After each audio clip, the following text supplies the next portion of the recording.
오늘 함께 나눌 말씀은 요한복음 4장 23절과 24절의 말씀입니다. 요한복음 4장 23절과 24절의 말씀입니다. 제가 읽도록 하겠습니다. 아버지께 참되게 예배하는 자들은 영과 진리로 예배할 때가 오나니 곧 이때나 아버지께서는 자기에게 이렇게 예배하는 자들을 찾으시느니라.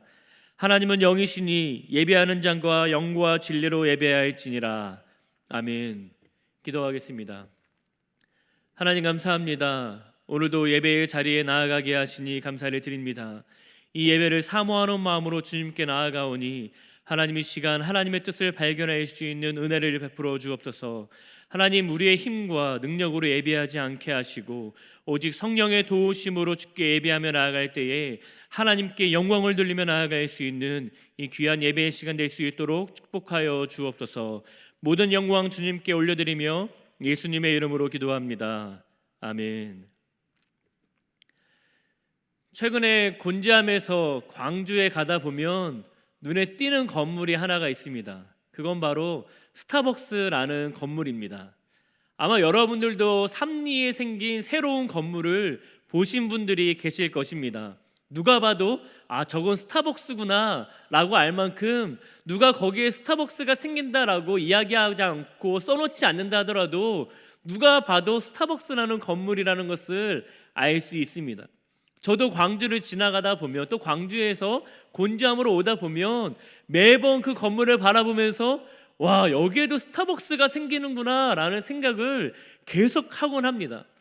여기에도 스타벅스가 생기는구나 라고 하는 의미는 스타벅스가 생길 자리는, 스타벅스가 생길 위치는 아닌 것 같은데 라는 생각을 하기 때문입니다. 우리가 흔히 아는 스타벅스, 이 스타벅스는 대부분 번화가 또 사람들이 많이 다니는 곳에 생기는 것이라고 저는 개인적으로 생각하고 있습니다. 실제로 광주에도 스타벅스가 있죠. 어디에 위치해 있는지 아십니까?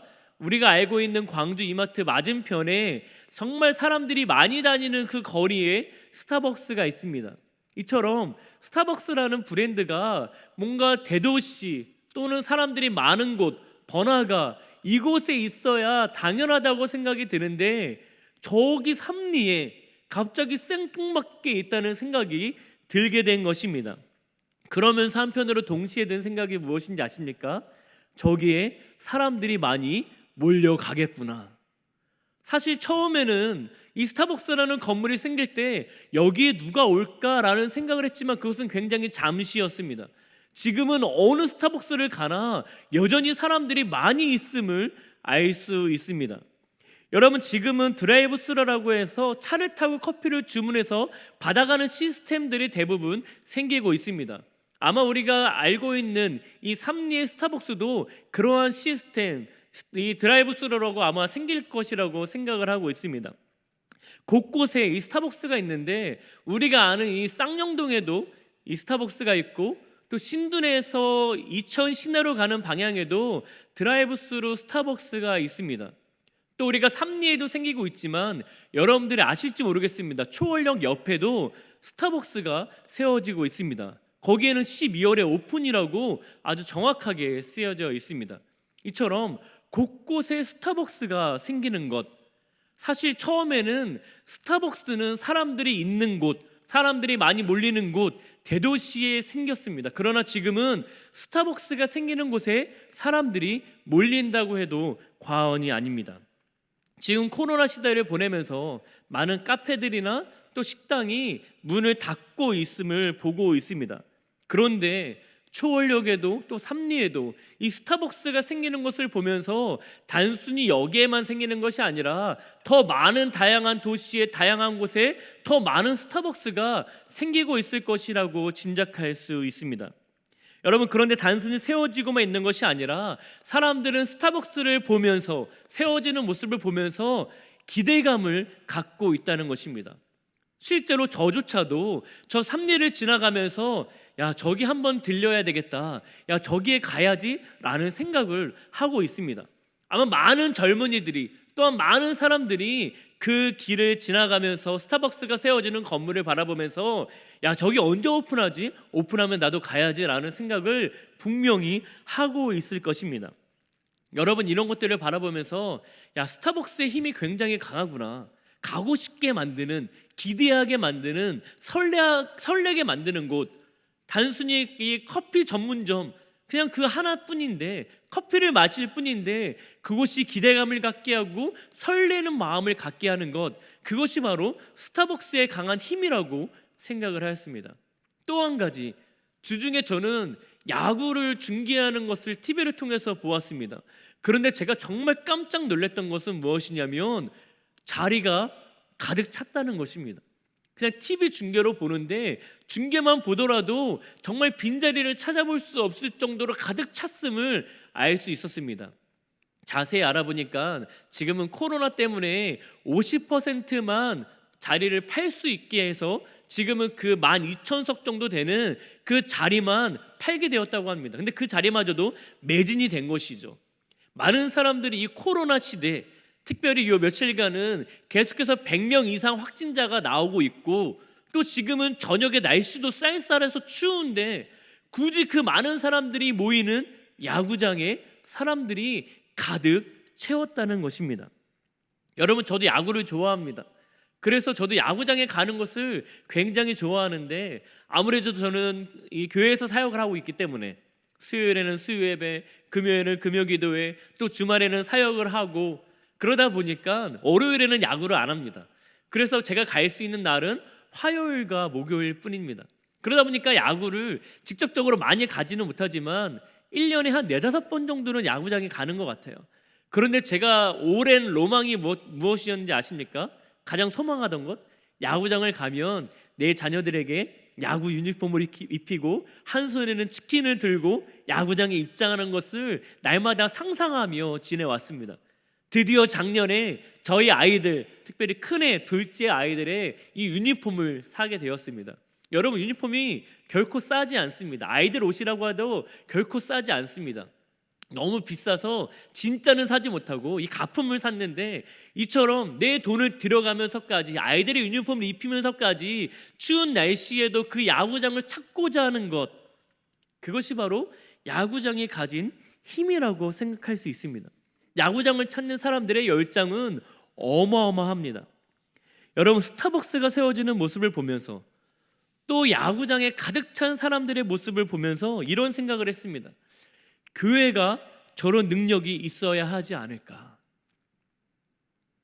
사람들을 오게 하는 힘, 설레게 하는 힘, 기대하게 하는 힘, 그 힘이 교회 안에 있어야 하지 않을까.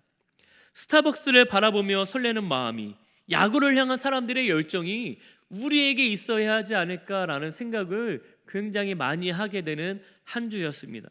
특별히 예배를 향한 우리의 모습이 저런 모습이어야 하지 않을까라는 생각들을 굉장히 많이 묵상하는 시간이었습니다. 여러분, 오늘 본문의 메시지는 굉장히 간단합니다. 예배자입니다. 하나님께서는 예배자를 찾으신다라고 말하고 있습니다. 하나님은 우리에게 어떤 예배를 원하실까? 하나님께서 기뻐하시는 예배는 무엇일까? 특별히 우리가 오늘 요한복음 4장의 말씀을 읽었지만, 단순히 요한복음 4장에서 말하고 있는 예배뿐만이 아니라 성경 전체에서 하나님께서 말씀하시는 예배는 무엇일까? 어떤 예배자를 하나님께서 과연 찾으실까라는 말씀을 함께 나누기 원합니다. 오늘 첫 번째로 하나님께서 찾으시는 예배자는 이런 것이라고 생각합니다. 첫 번째입니다. 우리의 예배는 우리의 삶에서부터 시작되어야 합니다. 우리 레위기 1장 2절 3절의 말씀을 읽겠습니다. 이스라엘 자손에게 말하여 이르라. 너희 중에 누구든지 여호와께 예물을 드리려거든 가축 중에서 소나 양으로 예물을 드릴지니라. 그 예물이 수의 번제이면 흠없는 수컷으로 회막문에서 여호와 앞에 기쁘게 받으시도록 드릴지니라. 아멘. 이 말씀은 구약 시대에 하나님께서 이스라엘 백성들에게 너희가 나에게 예배할 때 이렇게 예배하라고 말씀하신 내용입니다. 오늘 우리가 읽은 말씀에 의하면 하나님께서는 흠없는 수컷을 회막에 가지고 와서 하나님께 기쁘게 드려라라고 말하고 있습니다. 여러분, 당시의 회막은 지파마다 있었던 것이 아닙니다. 또는 동네마다 있었던 것도 아닙니다. 이 회막은 이스라엘 전체에 걸쳐서 단 하나 있던 것이 바로 회막이었습니다. 그렇기 때문에 회막에 가까이 사는 사람이 있는 반면에 회막에서 굉장히 멀리 떨어져 살던 사람들도 있었다는 것입니다. 그렇기 때문에 우리가 단순히 지금 시대에 표현을 하자면 저기 열미래에도 회막이 있고 수양리에도 회막이 있고 도척에도 회막이 있고 진우리에도 회막이 있고 곤지암에도 있고 이런 것이 아니라 저기 광주에 단 하나 회막이 있었다는 것을 의미합니다. 여러분, 그렇다면 우리가 저 광주에 회막이 있는데 우리가 하나님께 예배하기 위해서는 우리는 먼저 무엇을 해야 됩니까? 흠 없는 소, 수컷을 찾아야 합니다. 우리 집에 가서 우리가 열심히 찾아보겠죠. 흠이 없는 수컷이 무엇일까? 여러분, 흠이 없다는 것은 눈이 멀지 않거나 또한 다리를 절지 않고 몸에 아무 흉터도 없고 아무 흠이 없는 것, 이것은 하나님께 드려라 라고 말씀하고 있는 것입니다. 만약에 흠이 있는 것을 드린다면 그건 하나님께서 기뻐하시는 제사가 될 수 없다고 말씀하고 있는 것입니다. 아니, 드리지도 못한다고 말하고 있는 것입니다. 그렇게 흠이 없는 소를 찾았다면 이제는 어떻게 해야 됩니까? 회막까지 이 소를 이끌고 가야 되는 것입니다. 여러분, 지금이야 우리가 차도 있고 운반할 수 있는 여러 가지 것들이 있지만 당시에는 차가 없었습니다. 당시에는 그저 소를 끌고 걸어가야만 했습니다. 여러분, 저는 지금 곤지암에 살고 있습니다. 저기 회막에 있는 광주까지 흠없는 소를 찾아서 이제는 이끌고 가야 합니다. 여러분, 그래서 이제 이끌고 가고 있는데 3리쯤 가서 너무 힘든 겁니다. 잠시 쉬었다 가자. 그래서 잠시 쉬었다 가려고 소를 앉혔는데 소가 그만 대변을 본 것이죠. 여변은 대변을 보면서 몸에 묻었습니다. 그럼 이게 어떻게 된 것입니까? 흠이 생기게 된 것이죠. 여러분, 더 이상 흠이 생긴 이 소는 하나님께 드릴 제물로 가치가 없게 된 것입니다. 별로 안 됐으니까 3리까지 갔으니까 다시 곤지암 와서 흠없는 소를 찾아보자. 그래 다시 곤지암까지 와서 흠없는 소를 찾기 시작합니다. 다시 흠없는 소를 찾아서 저 회막에 있는 광주까지 다시 이끌고 갑니다. 3리를 지나서 4리를 지나서 저기 초원을 지나서 이제는 오르막을 지나 쌍정동을 넘어야 하는데 그만 이 소가 너무 힘들어서 주저앉아 버리고 만 것입니다. 그리고 다리를 절게 된 것이죠. 여러분이 이 소가 어떻게 된 것입니까? 흠이 생기게 된 것입니다. 그 결과는 무엇입니까? 하나님께 이 소를 더 이상 제물로 드릴 수가 없게 된 것이죠. 그 먼 거리를 갔음에도 불구하고 하나님께 예배를 드릴 수 있는 소를 찾기 위해서 다시 곤지암까지 와야만 하는 것입니다. 다시 곤지암까지 와서 열심히 흠없는 소를 찾습니다. 또 찾고 찾아서 결국 찾은 다음에 다시 저기 회막에 있는 광주까지 소를 이끌고 갑니다. 그렇게 이끌고 3리를 지나고 4리를 지나고 추월을 지나고 쌍정동을 지나서 드디어 광주에 이르게 됩니다. 그리고 회막문에 이르러서 하나님께 이 소를 제물로 바치게 되는 것입니다. 여러분, 예배는 어디서부터 시작되었을까요? 어디서부터 이 예배가 시작되었을까요? 여러분, 회막에 도착하면서 이제 진짜 예배가 시작된 것입니까? 아닙니다. 이 예배는 집에서부터 시작된 것입니다. 흠 없는 소, 내가 하나님께 드리기 위해서 흠 없는 소를 찾는 그 순간부터 그의 예배는 이미 시작된 것이었습니다. 구약시대에서 말하는 예배는 회막에서부터 시작되는 것을 말하고 있는 것이 아닙니다. 내가 흠없는 소를 찾는 그 집에서의 그 삶에서부터 이미 예배는 시작된 것입니다. 그런데 우리는 착각합니다. 회막에 도착하면서부터 예배가 시작되었다고. 우리는 또한 착각하죠. 교회 예배당에 앉아서 기도하는 순간부터 예배가 시작되었다고 착각합니다. 어떤 분들은 이제 묵상하심으로 예배를 시작하겠습니다라는 그 선포가 있을 때 예배가 시작되었다고 착각합니다. 그러나 성경에서 말하고 있는 예배는 이 예배당 안에서부터 시작되는 것이 아니었습니다. 성경에서 말하고 있는 예배의 시작은 우리의 집에서부터 시작되는 것을 말하고 있는 것입니다. 높은 뜻 푸른교회 설교 목사로 계시는 이지훈 목사님이라는 분이 이러한 말씀을 하셨습니다. 어려서부터 어머니께서 그렇게 금요일마다 은행에 가서 새 돈으로 바꿔오라고 하셨다는 것입니다. 그 당시에는 이해하지 못했다고 합니다. 아니, 하나님께서는 헌돈을 드리든 내가 새 돈을 드리든 그게 중요한 것이 아니라 하나님은 마음을 보신다. 여러분, 너무나 맞는 말씀이죠.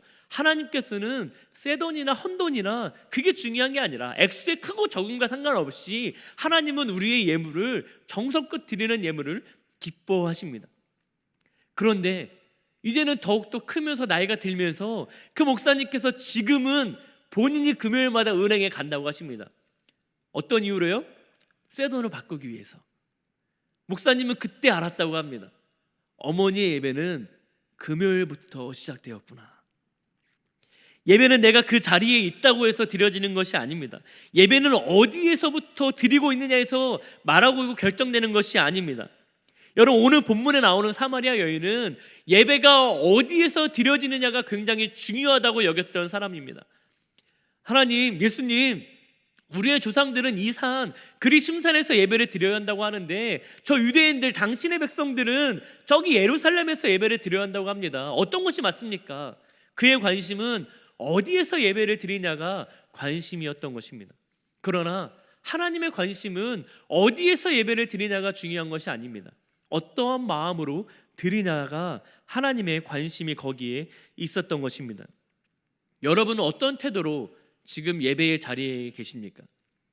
여러분은 어떠한 마음으로 지금 이 영상을 보고 계십니까? 여러분의 집에서 여러분의 모습은 어떠하십니까? 여러분의 예배는 어디서부터 시작되고 계십니까? 예배는 교회에 들어서면서 시작되는 것이 아닙니다. 예배는 우리가 유튜브를 열면서 시작되는 것이 아닙니다. 예배는 우리 집에서부터 시작되어야 되는 것입니다. 다시 말하자면 우리의 예배는 우리의 삶에서부터 시작되어야 하는 것입니다. 그것이 하나님께서 기뻐하시는 예배입니다. 두 번째, 하나님께서 찾으시는 예배자의 모습은 이것입니다. 우리의 예배는 예수 그리스도로 인해서 감사함으로 나아가야 합니다. 시편 100편 4절의 말씀입니다. 감사함으로 그의 문에 들어가며 찬송함으로 그의 궁정에 들어가서 그에게 감사하며 그의 이름을 송축할지어다. 아멘. 구약시대에 있던 이 시편의 기자가 감사함으로 성전에 나아가야 하는 이유는 우리가 읽지 않았지만 시편 100편의 말씀에 의하면 하나님은 우리의 하나님이시고 우리는 그분의 기르시는 양이고 그분이 우리를 보호하시며 우리를 인도하시기 때문에 우리는 감사함으로 나아가야 한다라고 말하고 있습니다. 여러분, 그 말씀은 너무나 맞는 말씀입니다. 하지만 이제는 신약시대를 넘어 지금을 살아가는 우리에게는 한 가지 더 감사의 제목이 있습니다. 그건 바로 예수 그리스도입니다. 그분이 만약에 우리의 죄를 담당하지 않으셨다면 여러분, 우리의 결과는 무엇인지 아십니까? 우리는 하나님께 절대로 나갈 수 없는 존재였다는 것입니다. 우리는 죄인입니다. 우리는 죽었습니다. 우리는 하나님께 나아갈 수 없는 존재입니다. 그런데 예수님께서 이 땅 가운데 오시고 십자가에 달리심으로 이제는 예수 그리스도의 보혈로 우리가 죄를 씻김받아서 우리가 예수 그리스도를 믿기만 하면 담대하게 하나님께 나아갈 수 있는, 예배할 수 있는 하나님의 자녀가 되었다는 것입니다. 여러분, 그것이 우리에게 감사의 제목이 되어야 합니다. 우리가 주님께 나아가면서 예배를 드리면서 우리는 반드시 이 진리를 기억해야 합니다. 나의 힘으로 나아가는 것이 아니구나. 나의 능력으로, 내 어떠함 때문에 내가 주님께 나아갈 수 있는 것이 아니구나. 이 주일 또한 내가 예배드리러 나아가는 이 자리가 그냥 주어진 것이 아니구나. 예수 그리스도의 보혈로, 예수 그리스도께서 십자가에 달리심으로 우리에게 주어진 놀라운 축복이구나. 그것에 대해서 감사함으로, 기쁨으로, 감격함으로 주님께 나아가야 한다는 것입니다. 오늘 본문은 우리가 하나님께 나아갈 때에 진리로 나아가야 한다고 말씀하고 있는 것이 이것입니다. 요한복음 14장 6절에서도 이렇게 말합니다. 예수께서 이르시되 내가 곧 길이요 진리요 생명이니 나로 말미암지 않고는 아버지께로 올 자가 없느니라. 아멘. 여러분, 예수님께서는 진리가 되십니다. 우리는 그분을 힘입어 주님께 나아갈 담력을 얻게 된 것입니다. 그렇기 때문에 우리는 주님께 나아갈 때마다, 이 예배의 자리로 나아갈 때마다 우리는 하나님께서 베푸신 그 예수 그리스도의 희생과 은혜에 감사함으로, 감격함으로 나아가야 하는 것입니다. 문제는 무엇입니까? 우리 안에 이런 감격이 사라졌다는 것입니다. 예배를 드리는데 예수 그리스도의 어떠한 은혜와 감격도 더 이상 우리에게 느껴지지 않는다는 데 문제가 있습니다. 몇 주 전 금요기도회 찬양 인도를 준비하는데 한 찬양이 계속해서 제 입술에 중얼거리게 만드는 것입니다. 주께와 엎드려 경배해 드립니다. 이 찬양을 하는데 이 찬양의 가사의 마지막 가사가 이렇습니다. 예배 드림이 기쁨됩니다. 여러분, 예배 드리는 것이 기쁨이 되십니까? 예배를 드리는 것이 기쁨이었던 적이 언제이십니까? 언제 마지막으로 정말 기쁨으로 감격함으로 이 자리를 보내셨습니까? 제 안에 예배를 드리면서 기뻐했던 적이 언제였는지 기억나지 않습니다. 교역자라는 이유로, 예배를 섬긴다는 이유로 예배를 드릴 때 그냥 내가 섬기기 때문에, 내가 그냥 교역자이기 때문에 그냥 형식적으로 그 자리에 앉아있을 때가 얼마나 많은지 모릅니다. 교역자로 예배를 드리며 기쁨을 경험한다는 것, 정말 어려운 일인 것 같습니다. 예배를 드리기보다 예배를 섬기며 있는 그 자리에서 기쁨을 내가 누린다는 것, 너무나 어렵지만 여러분, 우리에게 반드시 있어야 하는 건 예배 드릴 때 얻어지는, 예배 드릴 때 느낄 수 있는 벅찬 감동과 기쁨이 우리에게 있어야 합니다. 중학교 3학년 때 제가 예수님을 인격적으로 만나고 그 이후의 시간이 저에게 너무나 기억에 남습니다. 수련회를 마치고 예수님을 인격적으로 만나고 집에 돌아와서 찬양을 들을 때마다 제 안에 얼마나 큰 감격이 있었는지 모릅니다.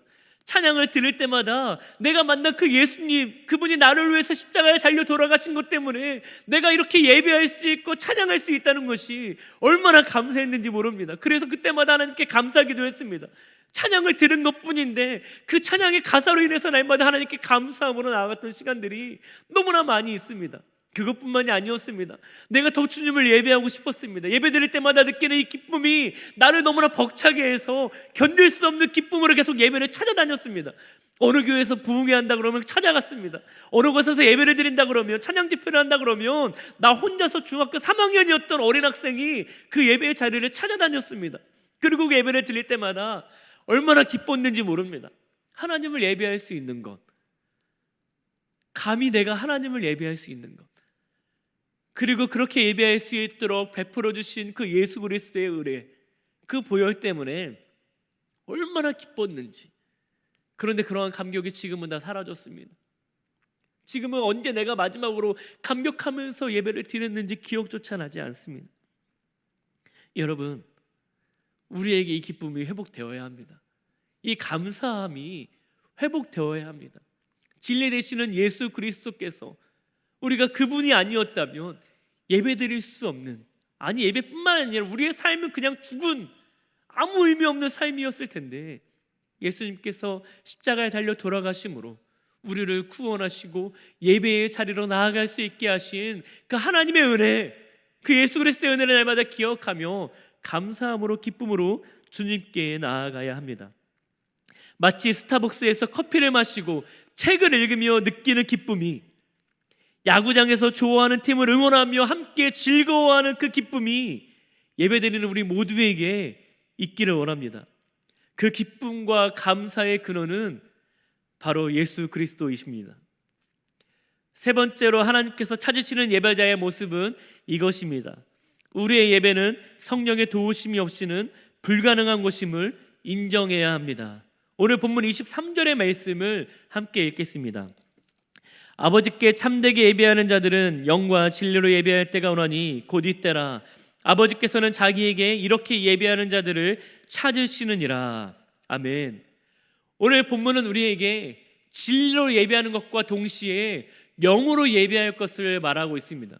여러분, 영으로 예배한다는 것은 성령의 도우심으로 예배하는 것을 말하고 있는 것입니다. 어디에서 예배를 드리냐가 중요한 것이 아닙니다. 어떤 모습으로 예배를 드리냐가 중요한 것이 아닙니다. 얼마나 많은 사람들이 모여서 예배를 드리는 것이 중요한 것이 아닙니다. 바로 성령의 도우심으로 예배하는 것을 하나님께서는 원하시는 것입니다. 또한 그렇게 예배하는 자들을 하나님께서 찾으신다라고 말씀하고 있는 것입니다. 우리는 성령의 도우심이 없이는 예수 그리스도의 은혜를 깨달을 수 없습니다. 그렇게 무지한 자들입니다. 또한 우리가 성령의 도우심이 없이는 하나님께서 아무리 자신을 계시하신다 할지라도, 하나님의 뜻을 아무리 우리에게 알려주신다 할지라도 우리는 하나님의 뜻을 다 발견할 수도 없으며 하나님의 뜻을 다 이해할 수도 없습니다. 그렇기 때문에 여러분, 우리는 그저 자리에 앉았다가 가는 것을 하나님께서는 원하지 않으십니다. 성령의 도우심이 없다면 우리는 단순히 나 오늘 예배 드렸어, 나는 그리스도인이기 때문에 난 오늘 이렇게 예배나 2번이나 드렸어 라고 책임만 다하는 예배를 드리지 않을 것입니다. 그렇기 때문에 우리는 성령의 도우심을 구하며 날마다 하나님을 알기를 기뻐할 수 있는 우리의 모습이 되기를 원합니다. 그렇기 때문에 예수님께서는 승천하시면서 성령님을 우리에게 보내주시겠다고 약속하시고 또한 하나님께서 성령님을 우리에게 보내주신 것입니다. 로마서 8장 26절에서는 이렇게 말합니다. 이와 같이 성령도 우리의 연약함을 도우시나니. 예배를 드릴 때 우리의 힘과 능력으로 드리는 것이 아닙니다. 우리의 마음대로 드리는 것이 아닙니다. 우리는 성령의 도우심을 날마다 구해야 합니다. 그러면 성령께서 우리를 도우실 것입니다. 지금 이 시대에 많은 교회들이 프로그램을 계속해서 개발하고 또 프로그램을 계속해서 더 많은 프로그램을 하려고 진행하려고 하고 있습니다. 왜냐하면 교회의 부흥이 프로그램에 있다고 생각하기 때문입니다. 또한 교회가 찬양팀이 잘해야지, 또한 좋은 시설을 갖추고 또한 좋은 장소를 마련해야지라고 생각하는 경향이 있습니다. 여러분, 우리 교회도 교육관을 건축했습니다. 그러나 교육관이 건축되었고 교육관 때문에 교회가 부흥되고 또한 그 가운데 하나님의 역사가 일어나는 것이 아닙니다. 우리는 이 사실을 반드시 기억해야 됩니다. 우리가 많은 예산을 우리가 함께 들여서 교육관을 건물하고 아무리 이쁘고 멋있게 그 건물을 지었다 할지라도, 아무리 예배당을 이쁘게 잘 꾸몄다 할지라도 성령의 도우심이 없다면 그 가운데 아무런 역사도 일어나지 않는 것입니다. 또한 성령의 도우심이 없다면 그곳에서는 하나님을 기쁘시게 하는 일이 일어나지 않습니다. 그곳에 성령의 도우심이 없다면 그곳에는 그저 자기 만족만 있을 뿐입니다. 그곳에는 그저 아이들의 좋아하고 즐거움만 있을 뿐입니다.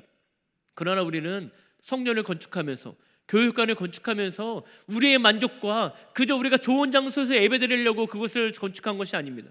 이 건축물을 통해서 하나님께 영광을 돌리는 것, 하나님이 정말로 기뻐하시는 예배를 드리기 위해서 우리가 이렇게 건물을 짓게 된 것입니다. 그렇기 때문에 우리는 이 건축물에서 예배를 드리면서도 날마다 성령의 도우심을 구해야 하는 것입니다. 성령의 도우심이 없다면 우리는 절대로 하나님이 기뻐하시는 예배를 드릴 수 없습니다.